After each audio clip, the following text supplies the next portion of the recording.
Tạp hóa 103 xin kính chào quý khách. Các bạn mà muốn xem clip nhiều hơn thì các bạn vào Facebook bấm Tạp hóa 103 viết liền không dấu để xem nhiều clip hơn nha. Còn bây giờ mình sẽ nói về dòng sản phẩm là DB297L, dòng sản phẩm mới bên shop. Cái lò này rất được nhiều khách mua và bây giờ shop sẽ test nhạc cho các bạn nghe nha.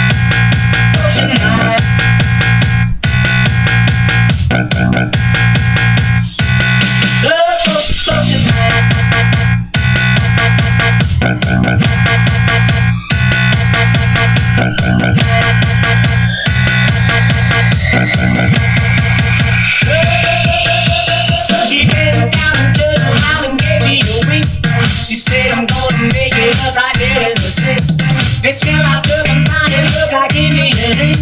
I hear my look, I close my eyes, I took a drink.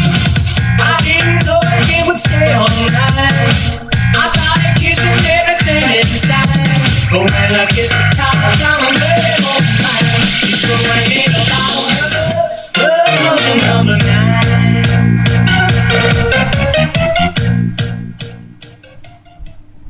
Rồi, cái đó là mới vừa test xong nhạc. Còn bây giờ mình sẽ nói về cái số đo và cái công suất và cái sản phẩm này.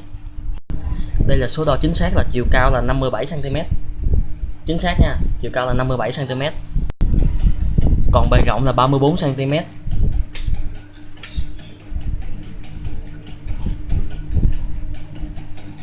Còn bề dày của lo là 30 cm. Rồi bây giờ mình sẽ quay đằng sau.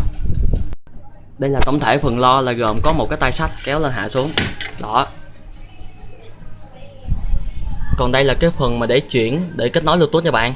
Các bạn nhấn cái nút mod này nè, nhấn một cái nó sẽ hiện thành cái chữ Bluetooth rồi các bạn sẽ kết nối Bluetooth thôi. Nhớ nha, chữ mod nha. Nhấn một cái nó sẽ chuyển thành chế độ Bluetooth và các bạn sẽ kết nối. Và đây là tất cả những cái tính năng của nó. Đây là âm lượng, đây là bass. Đây là âm lượng, đây là bass, jet và echo và micro ok. Đó. Còn đây là audio, cái cổng ra tivi gì đó. DC 12V là cái dòng bình. Đây là cái bình nha các bạn. Bình xe máy á. Còn đây là cái nguồn sạc. Cái nguồn điện là có thể là 100V hoặc là tới 220V. Đó. Còn đây là tem bảo hành nha các bạn. Gấp tem nào shop không bảo hành nha. Còn shop bên mình sẽ nói về cái phần âm thanh của cái lo này là cái dòng này là dòng DB297. Đây là dòng âm thanh chuẩn nhất hiện tại bây giờ, chuẩn nhất nha, được nhiều các bạn là tìm hiểu và mua nhiều nhất. Còn công suất thì công suất thực hiện trên lo là 150W. Nếu mà thường là theo mình biết là nếu mà mình chơi maximum của nó là trên 500W. Mình bật maximum nha, bật hết mấy cái dàn âm ly rồi hết công suất luôn á là trên 500W. Nhưng mà công suất thật của nó chỉ có 150W thôi nha các bạn.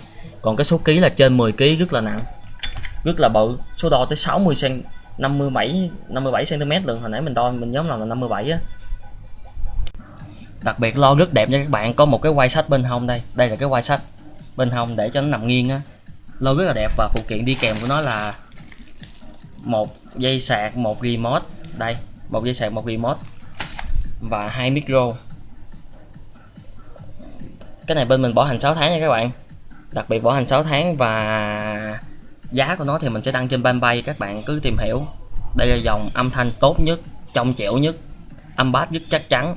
Đây là dòng âm thanh cải tiến nha các bạn. Nên là các bạn yên tâm về cái phần âm thanh rất là hay. Rồi, chào cả nhà nha.